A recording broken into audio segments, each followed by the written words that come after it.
Hi, everyone, and welcome to Ask the Horse Live. I'm your host, Michelle Anderson, Digital Managing Editor of The Horse. Tonight, we're talking about improving the welfare related to training and managing our horses. Sometimes we as horse people get stuck in our traditions and habits. We're also influenced by mythology and marketing. But is there a better way to handle and take care of our horses? During the next hour, we're going to investigate what good welfare means when we're working with our animals and discover what science says about making life better for our horses. To answer your questions, we're joined tonight by Dr. Camie Heleski of University of Kentucky. Welcome, Dr. Heleski. And thank you very much for having me tonight. So let's start by sharing with everyone what it is that interests you in this topic and your background in horse welfare and horse learning. So I've probably had a strong interest in horse behavior ever since I was a child. I was lucky enough to be raised on a small horse farm. My dad and sisters and I were really into training horses, raising horses. We always had about 20 horses there on the farm and trained a lot of client horses, gave a lot of lessons. And I always enjoyed watching the horses, just trying to figure out how they were seeing their world. So eventually I went to Michigan State University and studied animal science, eventually got my PhD with an emphasis in animal behavior and animal welfare, and continued to work at Michigan State for 25 years in their horse management program. And then ultimately, in 2016, started working at University of Kentucky.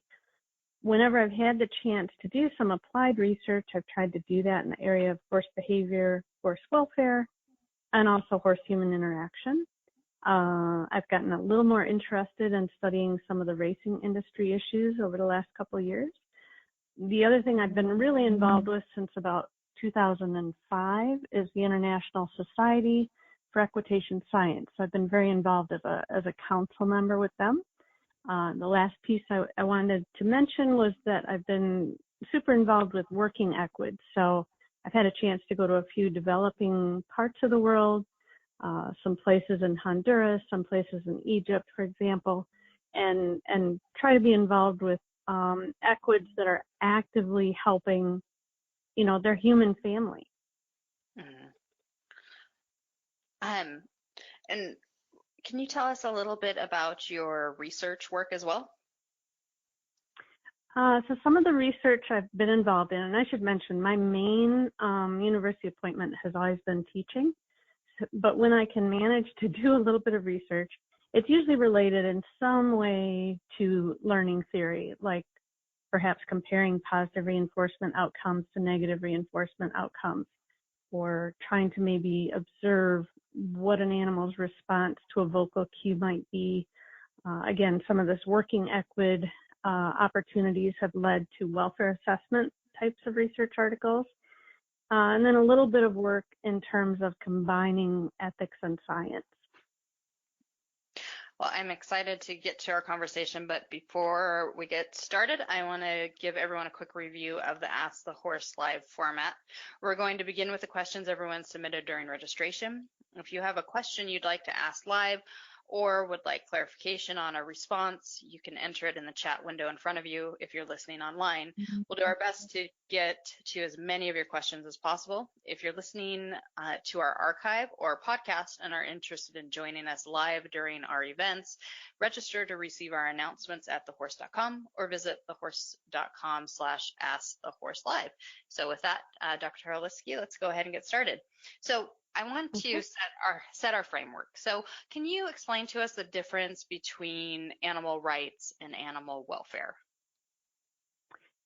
Okay, I'm going to try to use some of the language I would with my university students in some of the classes that they take.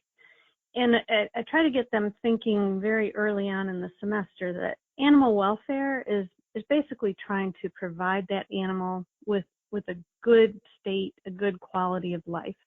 So the majority of students that I work with are very much about animal welfare, about horse welfare.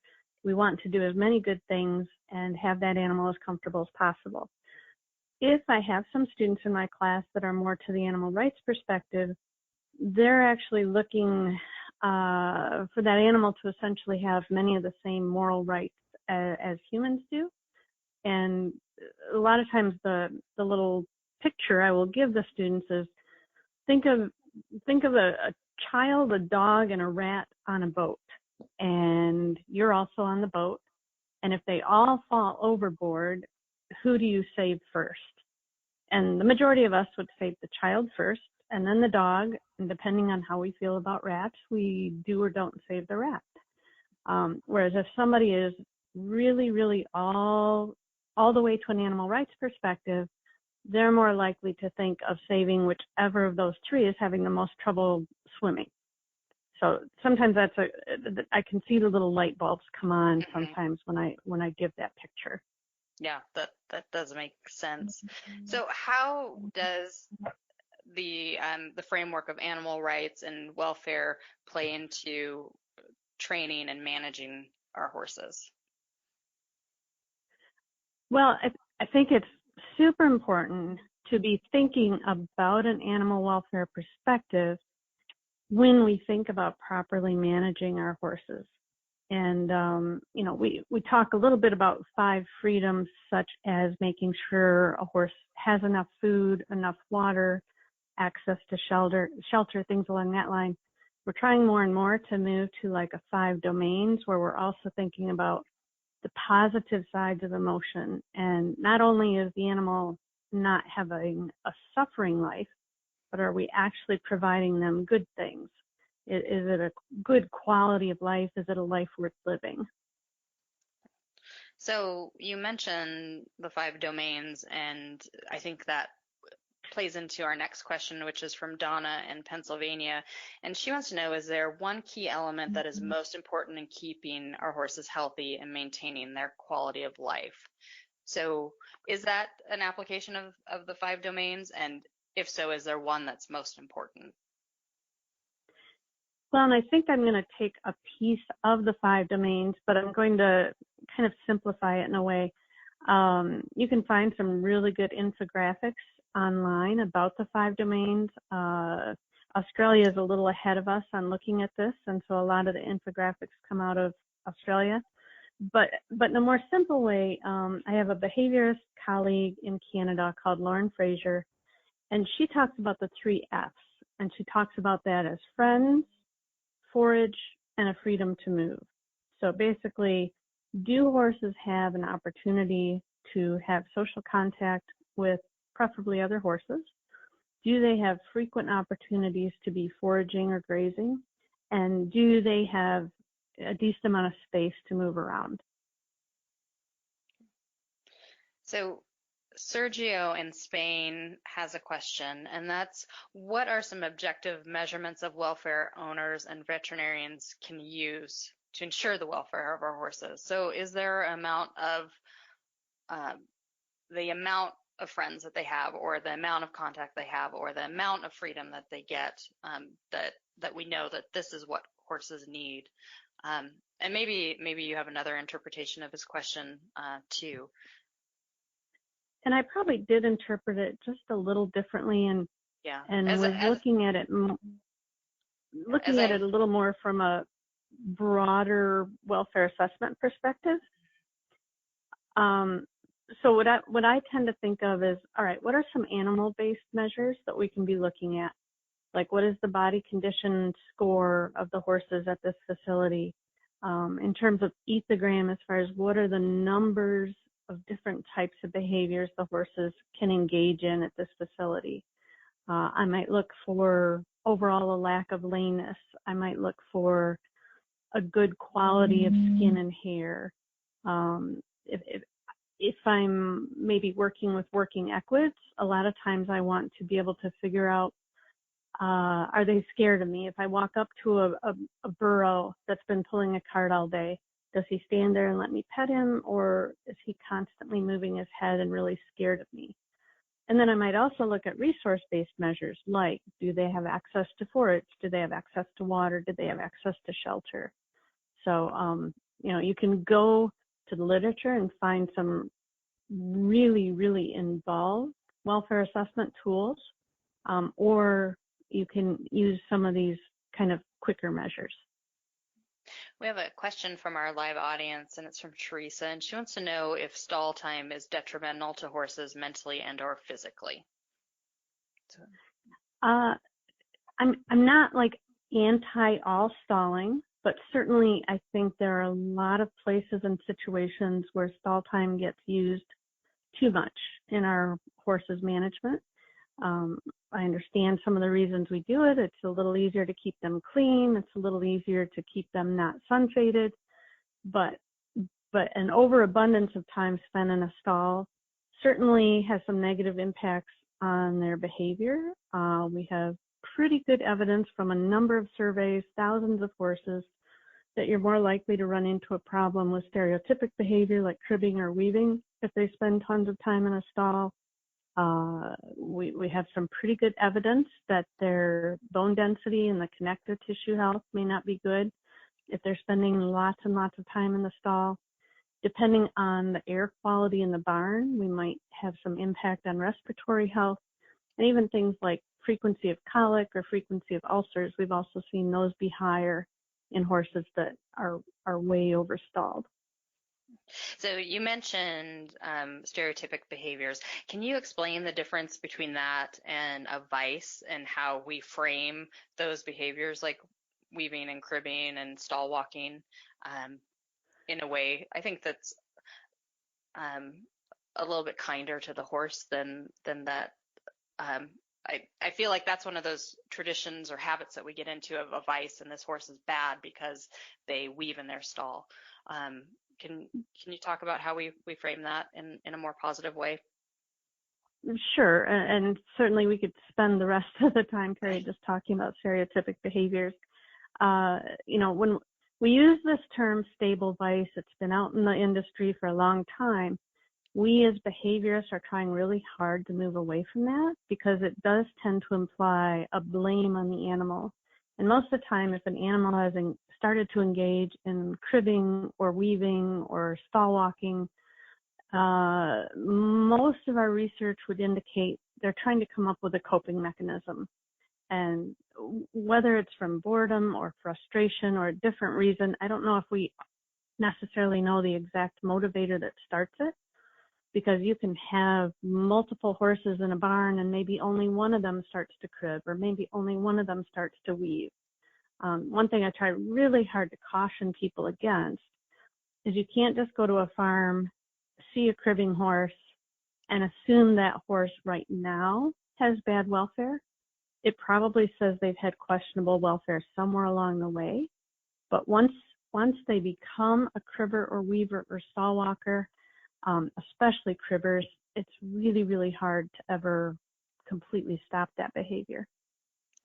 So going back to Teresa's question about stall time and knowing that lots of our horses do spend time in stalls and sometimes it's just what we have to manage our horses. Are there ways to design stalls or things that we can do in our stalls to make them better for our horses? Well, there are a few things we can do. And one thing I should mention, like for myself, when I kept my horses on my own property in Michigan, most of the time they were in the barn for 12 hours a day and outside for 12 hours a day. So it's not that I think all stalling is bad.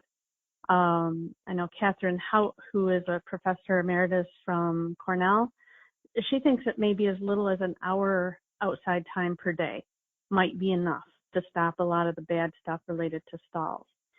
If you are going to have them in stalls, I am hugely in favor of the in-between stall walls being like as open as possible, rather than like sometimes I'll walk into a barn and it's completely solid walls between all the stalls, and maybe even the front opening is quite small. So you've taken away so much of the visual horizon of the horse. That seems to be a stressor. Stalls that are really kind of dark, and again, the poor air quality. Some of the things we can try to do are like some of the stall toys or possibly hay bags. But it's one thing if you have an injured horse and you're trying to help them deal with the recovery and they have to be in the stall. But if it's just for owner convenience, I'm going to be a hard person to convince that we shouldn't just be getting them out more. Yeah. Can having music or playing the radio in the barn? I used to clean stalls for a lady who played talk radio to her horses, and her horses were the best informed horses on the planet. They listened to talk radio all day. Is that something that the horses seem to like? Is there any research tied to that? There's a little research that I think it was country music and classical music. The horse's behavior seemed to be slightly more relaxed. We're talking pretty small differences that we're seeing.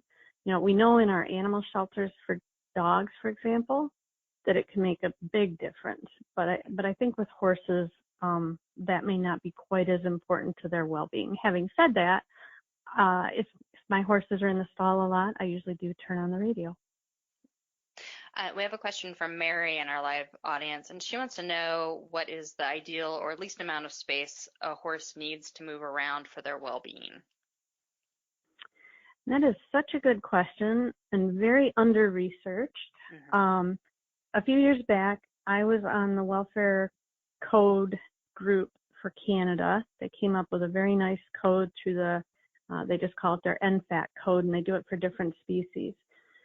And what we ended up listing was kind of my rule of thumb. I feel like a horse needs to be able to break into a canter of their own accord. That's how I decide if the pen is big enough or not. And then if you're looking at pasture management and feeding and nutrition, then that might also give you some parameters for how much space horses need to be together. Certainly. If we're trying to figure out this from a nutrition basis, like if we're having them on pasture and we're not supplementing their feed, then we need to think about, is there enough grass to provide for X number of horses? But if it's strictly about how much space does a horse need to be healthy, I'm a big fan of more space is a better thing. But again, kind of my rule of thumb is that horse should be able to break into a canter. We know they need to do some cantering for bone strength. So even though in a round pen, you might be able to get a horse to canter when you're kind of free lunging them, that doesn't mean they would ever break into a canter on their own. Mm-hmm. So we have a question from Kathy in California, and she is asking about retiring a horse that is used to being in a barn situation and is now not needing to be there because they're not being shown in training. So is it better to retire out in a herd in a pasture or stay in the environment that the horse is familiar with? And obviously every horse is an individual, but I would say the majority of horses, they might have a very long retirement life. Let's say we're retiring them at 18 and this horse lives to be 28. There's every reason to believe that horse over a short amount of time would get very well adapted to being in a pasture situation, being with other horses or maybe even donkeys or mules. I have every reason to believe their welfare would overall be better to move them to the pasture herd environment. There might be a few bite and kick marks right at first, but over the long haul, that's probably going to be the environment where they have the better welfare. Again, every once in a while, we need a horse that they just don't adapt well if they've lived a fairly barn-kept life most of their life. This question made me think of a comment that I think came from the seminars that we hosted at the Retired Racehorse Project, and one of our experts mentioned that for off-track thoroughbreds, they live in a stall and they're used to life a certain way. And then there's those of us who really like our horses out with our friends in pasture with free feeding hay. And to take those horses and just toss them out might be a little abrupt for the horses, and they might not thrive in that environment, and they might need to transition and not just not cold turkey out of a stall into a pasture with friends. Do you have any thoughts on that for a retired show horse? Or does that seem reasonable to Um, you? I mean, I think in a perfect world, a retired show horse or a retired racehorse does get some transition time. My daughter and I adopted an off-the-track thoroughbred basically a year ago, and he came from a full-time training center, so he would have been in a stall all the time and had track exercise, but not had any turnout. So we gave him probably 2 months of transition where at the boarding stable we had access to, he was in a stall for half the day. He was outside with just a couple horses for the other half of the day. And then gradually we started having him outside more so, having him out with a broader number of horses. And at this point, he's outside 24/7 with a couple other horses. Mm-hmm. And he's happy. From what I can tell, he looks like he's about as happy as a horse knows how to be.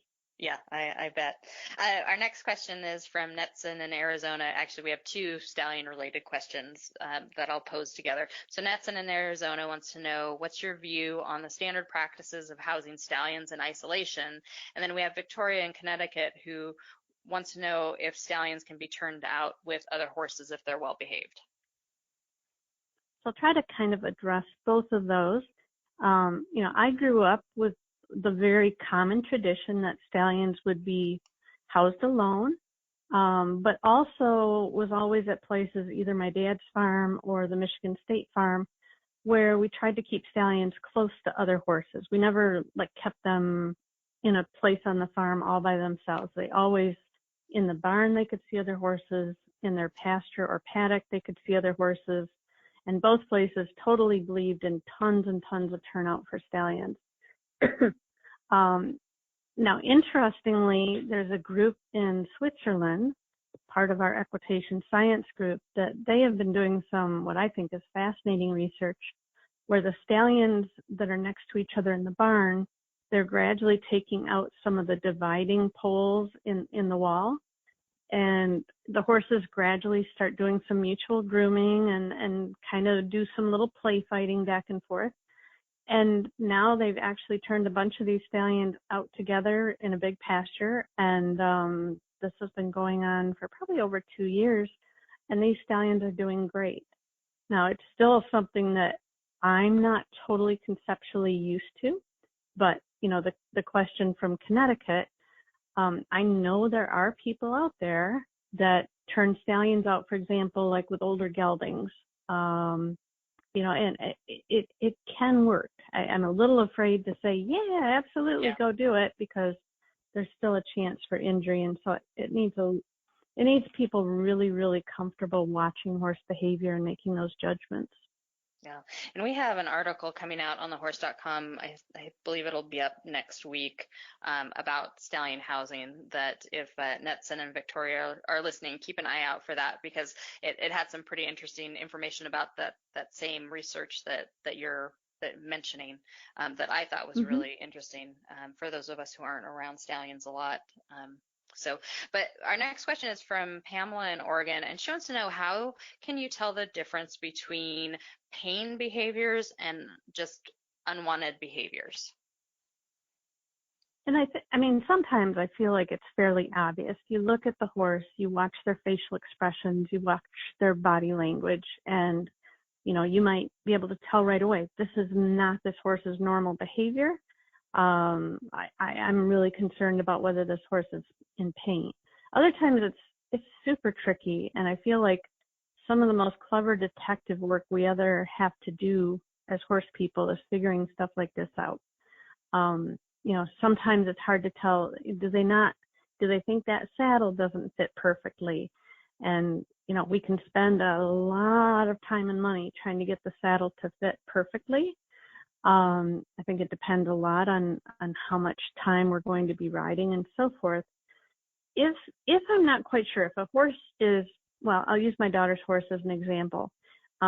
He's been really, really good to transition from track life to regular hunter under saddle life, dressage horse life. But here real recently, he started kind of kicking out when she would ask for, I forget which lead, let's say the right lead of the canter. And so I would talk to her. I said, I really think he might possibly be a little bit sore. And so we gave him a little time off, and we just watched and watched and watched, and we just went to some groundwork for a while. Tried to rule out all the normal things like saddle pain or dental pain. And then ultimately she just kind of had to canter him through it a couple times. And, you know, the other thing I will occasionally do if I'm working closely with my vet is to say, hey, how would you feel about us giving this horse a little bit of pain relief and see how his behavior is at that point?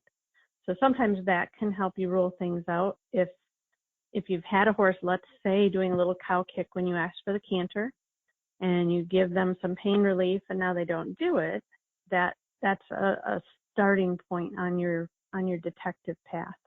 So again, that's another one of those where I know Sue McDonald does some work about, is it physical, is it psychological, or is it a combination? Yeah. And I wonder, can pain behaviors maybe you correct for the issue, and can that be a habituated behavior in the horse? Like if you have a horse that pins its ears when you saddle it, even if you've made sure the saddle fits and the horse came with that behavior, is it possible that the horse will just keep doing that, or should we expect those behaviors to soften over time? I think the word you'd use is extinguish, but I'm not positive. Well, yeah, it might extinguish over time just by ignoring it. But let's say we've got a cinchy horse that maybe they had an ulcer at one point, and so they kind of learned to protect themselves as we're pulling the girth tighter, and they got used to pinning their ears. Even after we treat the ulcer, even after the ulcer's done, they may have gotten so much anticipating that they're going to feel pain when the girth is tightened that they just automatically turn and pin their ears or whatever.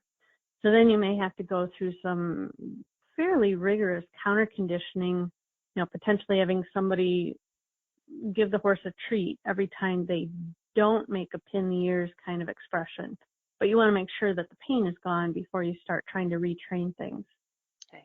So you just mentioned counter conditioning and described a little bit how that's done, but I think that's something that we could make really clear for the audience. So can you explain what counter conditioning is?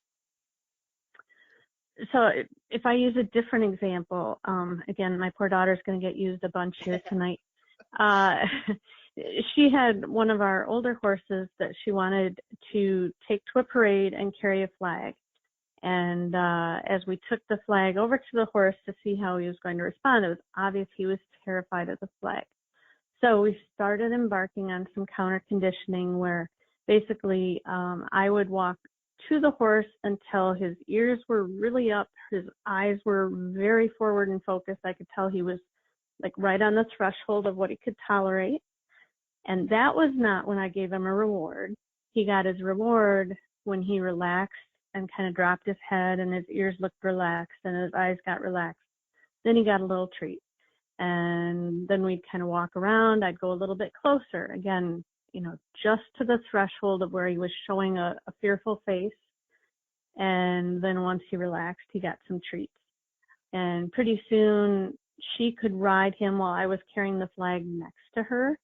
And in less than an hour, now partly this horse loves food, so that was very helpful. But within an hour, we had him counter conditioned to tolerate what used to be a really fearful stimulus. So I use this on my very sensitive off-track thoroughbred mare who has not been as easy to transition as I think yours has been. And so Yeah. They aren't all, yeah. So it's opening, there's a garage door at the barn that has to open and close. And so that was very upsetting to her, and just the counter conditioning with that. And now it's no problem at all. You can open and close that door, and she looks at it. She's still like, oh, but yeah. But it was really super helpful. And I was glad that I had that in my toolbox, because I don't know that I would have thought about using treats in that way, which I guess leads us to our next question from Teresa. And she's in California, and she wants to know what recommendations you have in the use of treats for positive reinforcement. Because not everyone wants to give their horses treats, but what are your thoughts on treats? Well, I'm going to back up for just a second. And so when we were just talking about treats as counter conditioning, that's a little different than using them as positive reinforcement, but it's really close. Let's say I have a horse that is difficult to catch. And so every time I go out to the pasture and I get reasonably close to that horse, I might go ahead and hold a treat on my hand. Now, at first, it's a little bit of bribery for them to come up and get the treat. What I really prefer to do, let's say I have a horse that knows how to be caught, but they've gotten a little bit soured about it for some reason. Once I get my hand around the horse's neck, that's when I give them the treat. And I've found this super, super effective over the years of horses that somewhere along the way, somebody got them a little bit soured about being caught, and I have found positive reinforcement of treats to be a really helpful way to get through that. So in general, positive reinforcement is something the horse is going to like, such as a treat, but it could also be scratching their withers. And I think in the horse industry, we don't even come close to using positive reinforcement and treats enough. I have found it to be such a time saver and so helpful getting horses over, especially fearful things. Helping my horses learn to be clipped in a faster way, helping them learn to go in the wash rack in a faster way. And I truly hope we can get the horse industry a little more modern thinking and be more okay with treats. So I have an example that I'd like to see what your thoughts are on using positive reinforcement for this behavior. So at my barn, there's an older horse. He's in his 20s, upper level horse that competed all over the place. And so when you go to take his halter off to turn him out, he bolts. And it's actually a dangerous bolt because he's, 17 hands. Is there a way that you could use positive reinforcement in that situation to change that behavior? Well, and the time that I use it in a more preventative way to start with is basically like with this off the track horse that we recently adopted. As we would walk out in the pasture and turn him back towards the gate, normal, safe way, he would get a little treat. I wanted him to think about standing there and hanging out with me, and that was more fun than running off to his friends. And then I would undo the halter and give him another treat. Now, because he had never gotten into the habit of bolting off, this was a super fast thing to train. If they've already gotten the habit of bolting off, your work is a lot harder. And I would suggest that the person with this big, strong horse probably needs, let's say, a very small pasture that has no other horses in it, and try to work on these things like, all right, if you stay by me right here, you're going to get a treat. And if the horse is fairly food motivated, it should be fixable. We have a question from Mary in our live audience, and she wants to know if pawing is a normal behavior in a yearling, and will it go away with time, or should she be doing something to manage it while he's young? She says she tries to ignore it, and he's turned out during the day and has 24 access to hay, toys, and buddies. Pawing is kind of a complicated one because there's a lot of things horses need to do pawing about that are totally natural. So like sometimes people want to call pawing a stereotypic behavior, and I don't like to call it that because you can see a foal pawing to get up nice fresh shoots of grass. And so there definitely are some natural reasons that a horse will paw. I'm guessing this is more like if she has the horse maybe tied in the barn, wanting to brush and so forth, and the animal is kind of pawing, maybe in anticipation or something along that line. You can sometimes just do total ignore, and probably the worst thing to do is yell at the horse, like from the other side of the barn, because it's a little bit like the dog you yell at when they're barking. Negative attention can be preferred to no attention. So a lot of these horses that get yelled at for pawing, if anything, paw more. And how many times have you been in the barn and heard someone yelling? Their horse from Oh, pawing all the time. I've done yeah, it. I mean, we've all done it, I think. yeah. Yeah. I think we've all done it. Yeah. If I'm not terribly worried that the horse is going to damage their trim job or their shoe job, I really just don't worry about it. And especially in a youngster, I'm very inclined to just leave it alone.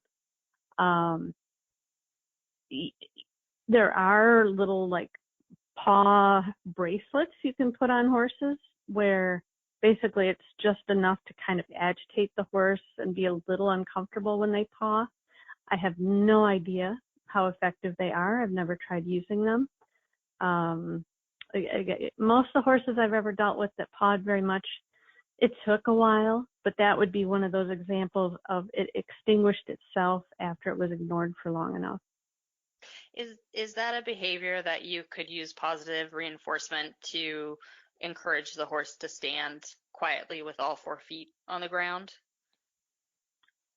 In theory, yes.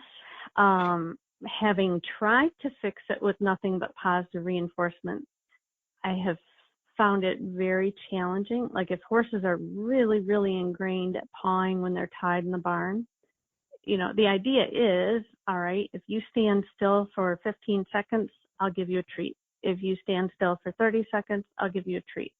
If you stand still for a minute, I'll give you a treat. With a horse that hasn't been pawing very long, I think you can make some progress at that. Some of them, if they're really established pawers, it's more challenging. Now, the ones that paw in the barn close to feeding time, like let's say in the morning right before everybody gets grain, unfortunately we self-reinforce that because the horse is standing there pawing, anticipating their grain, and then we give them grain. And so in some regards, some of these horses accidentally get trained to paw. Yeah. And can horses stack behaviors? Like if they're pawing and then you wait to feed them until they stop pawing, and so you're trying to, this is a dilemma that and maybe I'm overthinking it, but if they stop pawing, then I feed them. I'm convinced that mine just go, well, I paw and then I don't paw and then she feeds me. Like it's a pattern. Do they stack behaviors like that, or is that just my imagination? I mean, the horse's advanced part of their brain is pretty small. So, I mean, they're really cool at certain things like emotional sensitivity. But as far as like potentially thinking, oh, all right, paw, don't paw, now I get my grain. That would be really unlikely that the horse is thinking that all through. So our next question ties into the positive reinforcement treats question, and it's from Esther in Ireland, and she wants to know, what are your feelings on positive reinforcement versus negative reinforcement? So can you define those for us a little bit? We've talked about positive reinforcement, but can you define negative for us and share how you would use those? Right. So again, sometimes, unfortunately, these have been used incorrectly in the industry. And so even though tons of the training we do with horses is negative reinforcement based, there's still a certain set of people that think of it as a bad thing. Generally speaking, this is kind of our pressure release training. So for example, if I'm halter training a foal, I'm going to pull kind of gently on their halter and lead rope. And as soon as they step forward, I immediately release that pressure. Or if I have a young horse, and I've just gotten on them and I want them to walk forward, I'm going to squeeze my legs. The second they step forward, I release that pressure. So that's our negative reinforcement. We are removing something. Now we're going to talk eventually a little bit about punishment, in that when you use a punishment, you're trying to decrease the frequency of a behavior. Either type of reinforcement, you're trying to increase the frequency of a behavior. So I have a good friend in Florida that puts on a behavior forum each year, and she talks about making sure her horses are bilingual. She wants them to be able to understand how to respond to positive reinforcement paradigms, but she also wants them to understand negative reinforcement. And she recognizes that the majority of them will end up getting sold to places that rely more heavily on negative reinforcement. So I'm actually very okay with both. when they are done well and done fairly and done with good timing. So let's go ahead and touch on punishment and how punishment is different than negative reinforcement. So for example, let's say I have a yearling colt that keeps wanting to bite me, wanting to bite me, wanting to bite me. And again, I have some of my colleagues that think you should never, ever use punishment. I grew up in a very traditional horse background. If I have a young colt trying to nip me, I might, let's say, carry a dressage crop and pop him on the chest whenever he tries to bite me. I don't like the idea of trying to pop them on the side of the face because a lot of young colts think that is just the world's best game. And but the punishment is using the pop with the crop to, if your timing is good, get them to decrease the biting. And so I really want to really distinguish negative reinforcement from punishment. So punishment is correcting a behavior, and negative reinforcement is applying a pressure and a release situation. Am I understanding that correctly?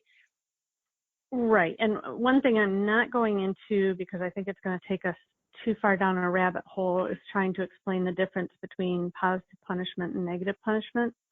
So I'm just saying in general, when a punishment is used, you're trying to decrease the frequency of a behavior. We could even use hot wire fence as an example. That animal touches the hot wire, it gives them a shock, and you decrease very quickly the tendency of the horse to approach the fence. Again, negative reinforcement is the vast majority of what we do with so much of our training. If I'm trying to get a horse that already knows how to lead properly, I'm trying to get him onto a horse trailer, I'm going to probably be pulling and applying some pressure to the halter, which puts some different pressures on the head. And again, as soon as that horse steps forward, I release that pressure. Our next question is from Marianne in Florida, and she wants to know, how do you educate professional horse industry and organizations and the organizations that regulate them to the training and science related to welfare? So how do we spread the message of equitation science and research to organizations that oversee? I think she's mostly referring to show organizations or breed organizations.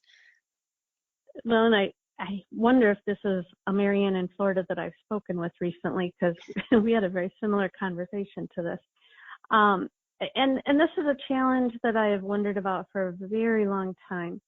How do we better get the message out about those things? We've been doing the Equitation Science conference and research since sometime before 2005. And within small pockets of populations, we've made a big difference.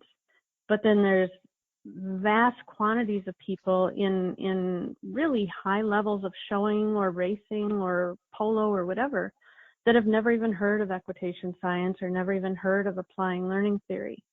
Now, one of the ways we do it is through forums like this.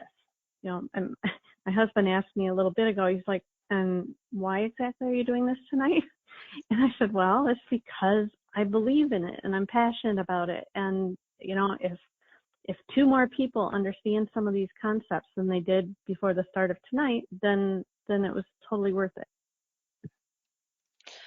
We have a question from Alexandra in Texas, and she wants to know your thoughts on people who have objections to clicker training that say that horses should want to do something instead of being bribed to do it with a treat.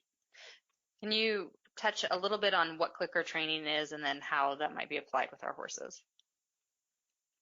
So the clicker training, really the clicker serves as a bridge. We can there's some debate on this, but you can use something as simple as saying good boy or good girl.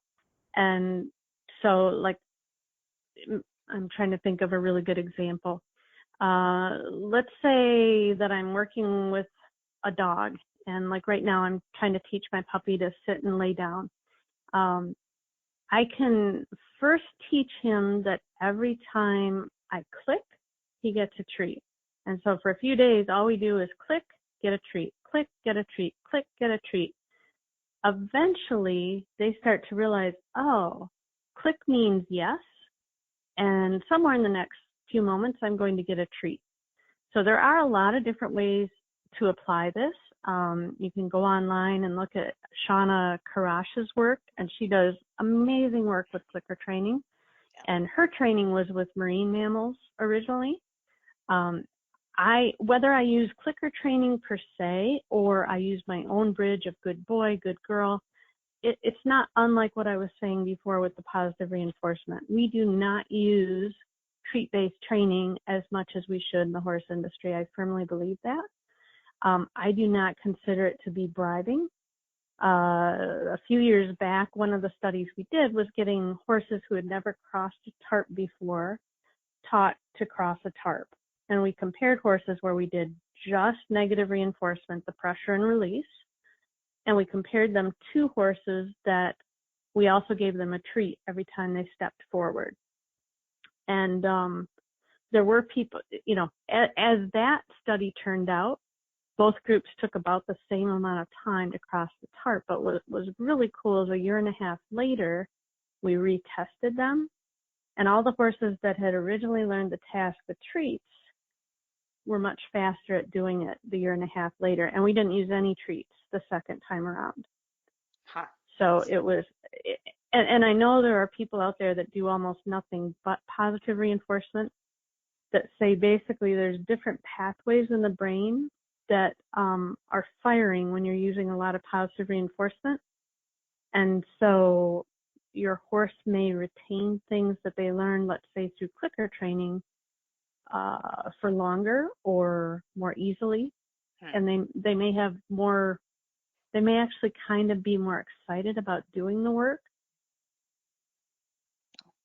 So I'm not saying that everybody's going to need to run out and go get a clicker, but I do think there are a lot of ways to incorporate more positive reinforcement training than what we currently do.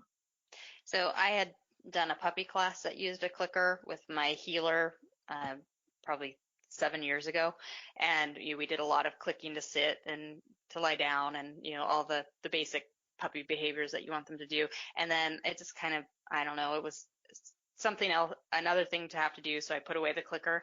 And then doing some reading on horses with the clickers, I was like, oh, this might be fun. So I got the clicker back out, and I started working with one of my horses with a clicker. And my dog, who's kind of usually pretty aloof, I looked over, I'm working with my horse, and then I look over, and my dog is pulling out everything every trick in his bag.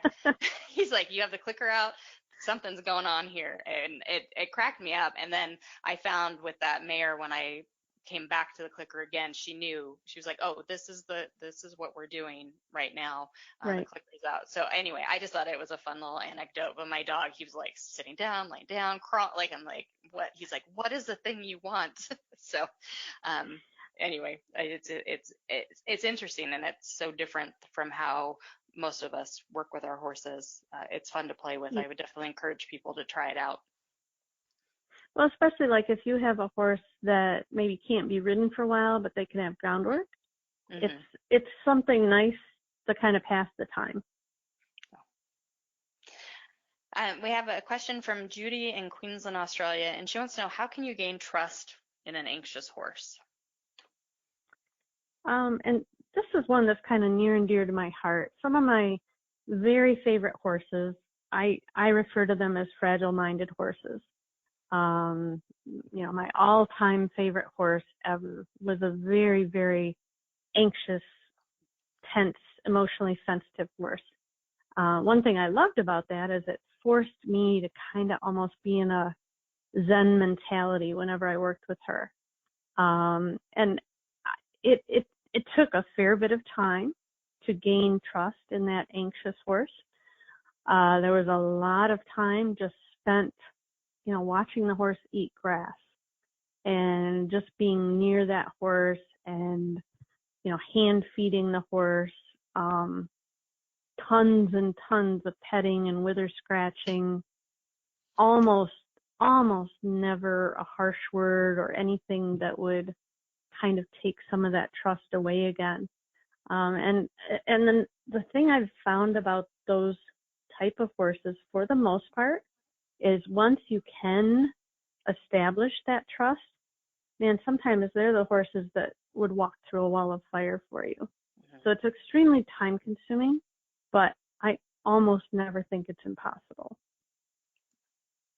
We have a question from Geraldine in Washington, and Geraldine points out that herd dynamics are often used in training. We talk a lot about dominance and the alpha horse and the more passive horse.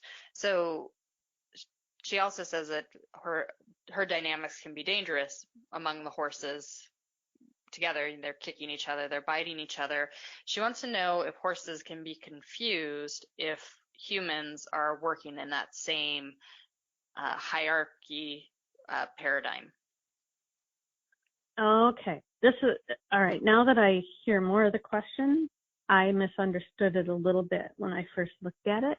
I thought we were just talking about generally when you have horses in a big group, yes, you might have some kicking and biting that goes on.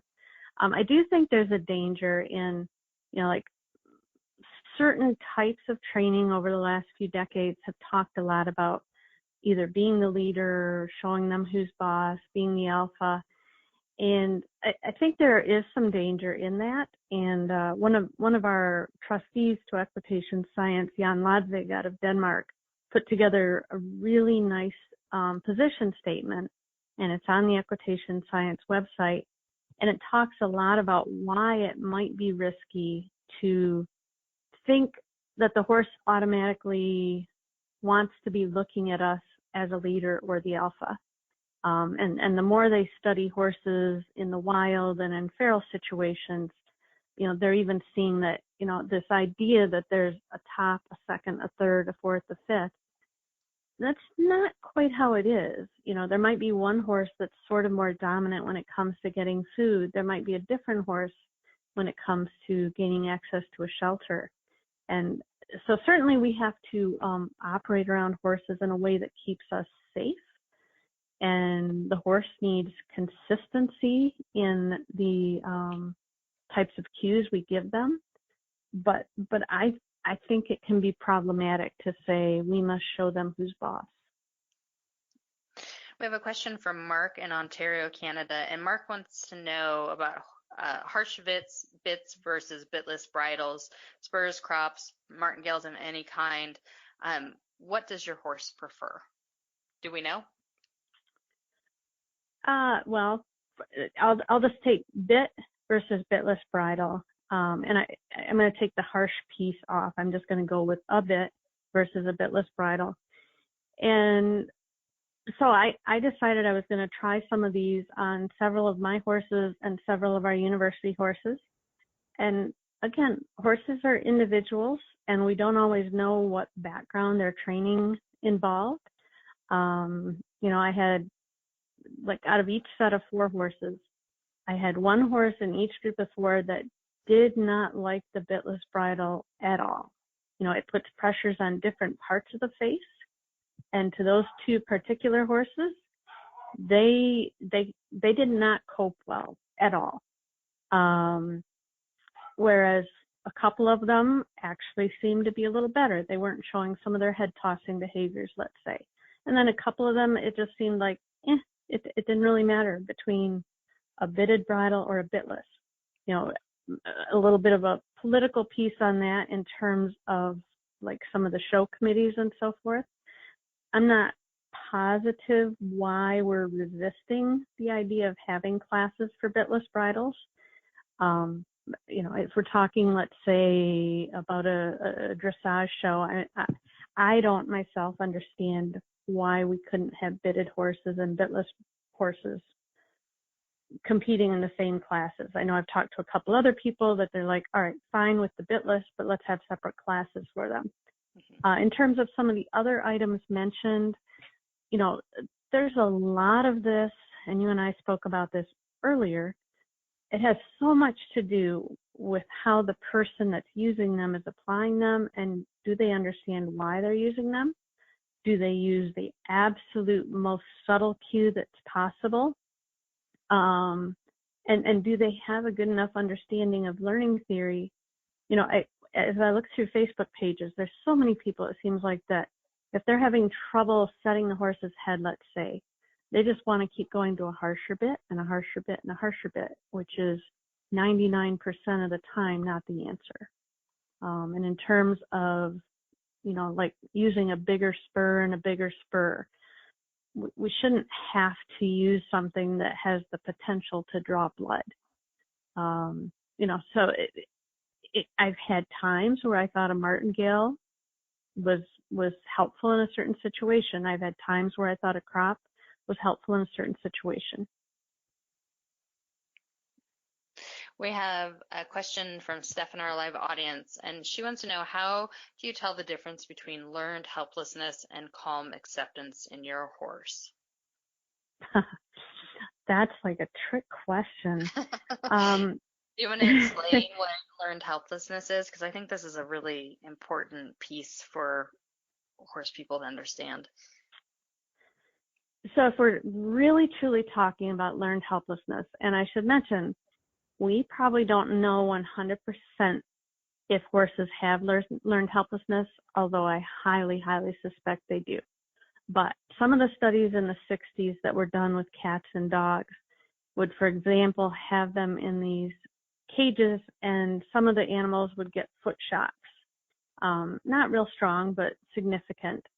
And if they were in a situation where a light came on before the foot shock, and then they could jump to the other side of the cage, they were not particularly bothered by this because they had some control over the situation. But the animals that got no warning before the foot shock and eventually just learned they were going to get foot shocked no matter what they did, they eventually just kind of laid there and took it. And they stopped trying to escape. And so this worries me a lot. Sometimes when I walk through certain barns, I'll see a bunch of the horses just looking really, really dejected, you know, kind of head down. And yes, horses doze, so you have to be careful that you're not just looking at a dozing horse. But I do think that sometimes you see certain horses maybe working with certain trainers that are showing something akin to learned helplessness. Most of the behaviorists that are willing to talk about it say it's something like depression. And so if this horse looks a lot like a depressed person, you might be dealing with something like learned helplessness. So as far as the calm acceptance, yes, you want a horse to calmly accept, I don't know, having the saddle put on, but you'd like to see that their eyes are still bright and alert, that their ears are still working. What I get really, really a little bit concerned about, concerned is not the right word. Like, let's say I'm giving a beginner student a riding lesson on a super quiet horse.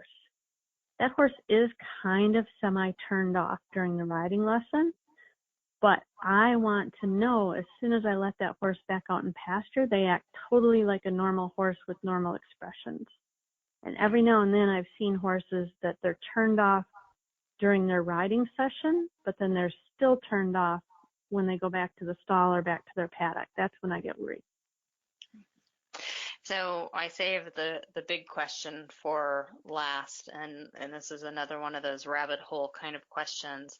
Nakia sent in a question during registration and says, thinking only of the welfare of the animal, should we ride them at all?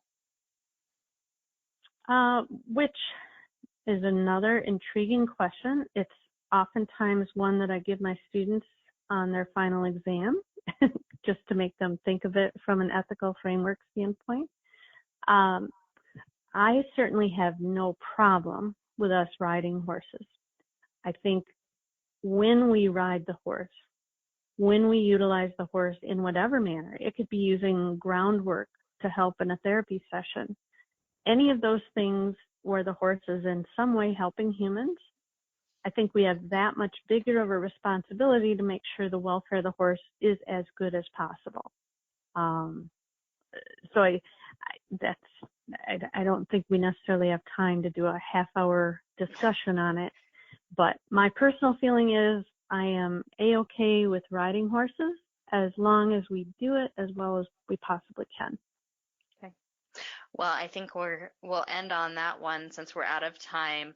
I want to thank you, Dr. Heleski, for joining us tonight and having this conversation. I think it was really interesting, and hopefully the audience found it informative. So thank you for joining us, and thank your husband for sharing you with us tonight.